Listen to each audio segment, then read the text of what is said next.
Welcome to the Fret Frontier. In this episode, we'll be taking a high-level look at 4 apps that have helped me along my musical journey. I hope that you enjoy them. Let me know which one was your favorite in the comments below. Let's get going. First up, JSplash Apps free ukulele chord library, also a pro version for $4.99. Click on your settings and you can set it up for either left-handed or right-handed chords. We have it set for standard ukulele right now, right-handed chords.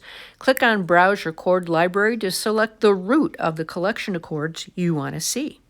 We're at the root of C here. If we want to switch to D, we just click on the D. We see that set. You can do E, you can do F, and go through, scroll a whole collection for each one of the roots you pick. So when we take a look at C, we got the major, the minor, the dominant seventh, the major seventh, the minor seventh, suspended 4, suspended second. Click on the arrow at the end of each chord type and you will see a deep dive into a variety of fingerings and voicings going all the way up to the 12th fret. So you'll see the fret marker. 7 means start at that 7th fret, 9 means start at that 9th fret, and so on. So the last thing we'll do here is click back using the buttons up in the upper left-hand corner of the screen to get back to home. Click on our settings and take a look at the baritone tuning. When we make that selection, we'll now see our chords as they relate to the baritone ukulele. Same deep dive that we had for the standard ukulele. So you get collections of your baritone and standard ukulele. Cool app number 2. Sopata does a collection of chord and scale apps. They're 99 cents a piece, and they show a beautiful layout of the neck of the instrument that you want to study. The default layout here you'll see are the degree numbers of the scale that was selected. You can also choose to display the layout as just dots. Here's the degree numbers again, and you can also see them as letters, so the note names across the neck of your instrument. So here's the limitation. When you switch to a different flavor of key, for example, we're looking at A minor now. It looks fine when we're looking at our letters, and when we're looking at our dots, we see that A is the root. When we take a look at the numbers, though, it works everything from the major scale. So it starts with the major scale, so it's showing things as flat 3, flat 7, based on moving from the major A to the minor A. So that's a little bit of a limitation. Now switching over to the baritone tuning here, we'll take a look at our C major scale, and we see our degree names here. Our C is now on our 2nd string, 1st fret. Now when we flip over to G, we'll notice that looks like this C when we are using the standard ukulele. So you can do some comparisons back and forth. See that again? We're going back to the standard ukulele and C. Now I'll show you how to create your D minor pentatonic scale layout for your baritone ukulele. This is like what was used for our acoustic baritone blues series. So here we've chosen D minor pentatonic scale, baritone tuning. Here's the names of our notes across here. We can also see our D minor chord. Here's the D minor chord layouts across. Here's F major chords across this scale. We can take a look at the D minor pentatonic scale itself. Here's the names of all of the notes. We can also click on F major pentatonic, but notice here again we have a limitation. It's still showing it in relation to D. It's showing D as the root. So D is the relative minor of F, but when we're looking at F major pentatonic, we want to see the F as the root. So we'd have to go back on top, and we'd have to select that F as our note. Then we'd want to select the F major pentatonic scale. And we see now F is highlighted with that red indication that that is the root. So this app helps you to see the relationships between your different scales and think them through in a visual way. App number 3. Liebe Circle of Fifths, beautiful app. Our circle of fifths starts with C at the top on the outside rim of our circle. We count in 5 from that C, using the musical alphabet, C, D, E, F, G, G, A, B, C, D, D, E, F, G, A, and so on. Let's go back to our C. Now let's look at our key signature in the center of the circle.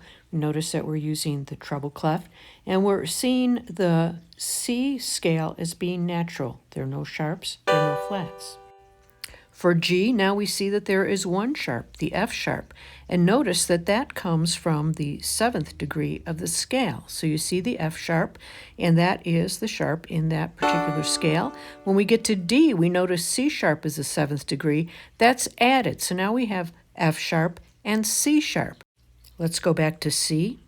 Next, we'll tap each one of the chords available to our scale and watch it light up on our circle of fifths. 2nd degree is minor, so it's a D minor. 3rd degree minor, E minor.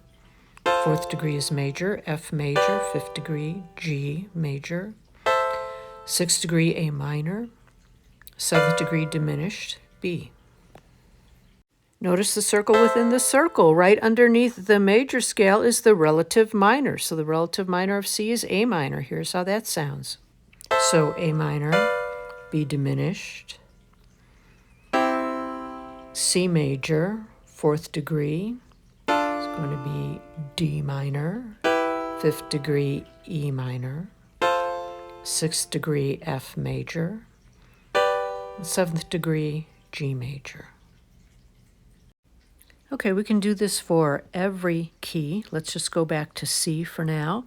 What we'll do is take a look at the other side of the circle of fifths, which actually creates what's called a circle of fourths. So let's take a look at C and count 4 degrees from there. C, D, E, F. So now at a high level, we're picking up a flat for each one of these scales, these major scales, on the circle of fourths. So when we count in 4 from F, F, G, A, B, B will be flat, and you'll notice that in the key signature of F. So then in our B flat key signature, we will pick up another flat, and that's going to be the E flat. So there are many cool patterns in this circle of fifths, circle of fourths layout that you can use to help you learn your instrument, whatever instrument you're playing. And so now we're back on C. One quick hack for when ukulele players want to play with baritone ukulele players. Let's start with that C. If you're playing a C chord on the ukulele, the name of that chord with that exact fingering played on the baritone ukulele is G. So you go up the circle of fifths. Now, if I'm a ukulele player and I show up and everybody has got guitars or baritone ukuleles and they are playing a C chord, I can figure out what chord to play on my ukulele by going the other way on the circle of fifths. So I would play an F chord, and you'll notice that your baritone ukulele chord looks like the F chord on the standard ukulele. If that seemed confusing, fear not, we will have a separate episode on transcribing later. App number 4. The Rhythm Sight Reading Trainer from Rolfs apps lets you select rhythm patterns that you want to practice, as simple or as complex as you want to get.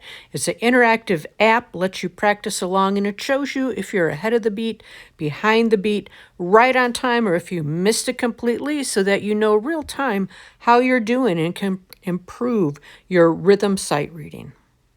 Here's the interactive dashboard. You set this up in the settings, picking what kind of exercises you want. Do you want them random? Do you want them fixed? What kind of complexity do you want? There are several levels and then combinations within those that you can select. Once you get your dashboard set up, you just move into it and start working with the patterns. We're back in our interactive dashboard. Our patterns are up on the top. We're in level 1. You can see that to the upper left-hand side. We're going to play through this 3 times. We have 80 beats per minute set. And we're going to tap in that little red circle once we hit the play button to try to match these rhythms. Here we go. So as I'm tapping here, I'm making errors so you can see what happens. When you are off of a beat, you get a different color, that blue color. When you miss it completely, you get that X symbol. When you are on the beat, you see green. If you decide it's too fast or too slow when you're going through the exercise, you can adjust the speed by just tapping in the lower left-hand corner, picking a different speed or adjusting the one you have. And we're going one more time, so you just tap in that red circle.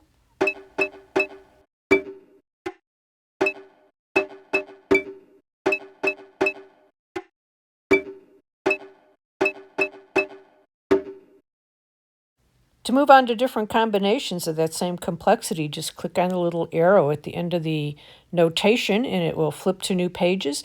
You can use these simple beats to actually practice strums. If you're a fretted instrument player, you can use the eighth notes for down-up patterns, and quarter notes and half notes for down patterns, and get a lot of practice doing different kinds of strums as well as working on your timing. Well, that covers the 4 apps we have for today. I hope you enjoyed them and that you found something that you might want to use. Thanks a lot for watching, and I'll see you next time.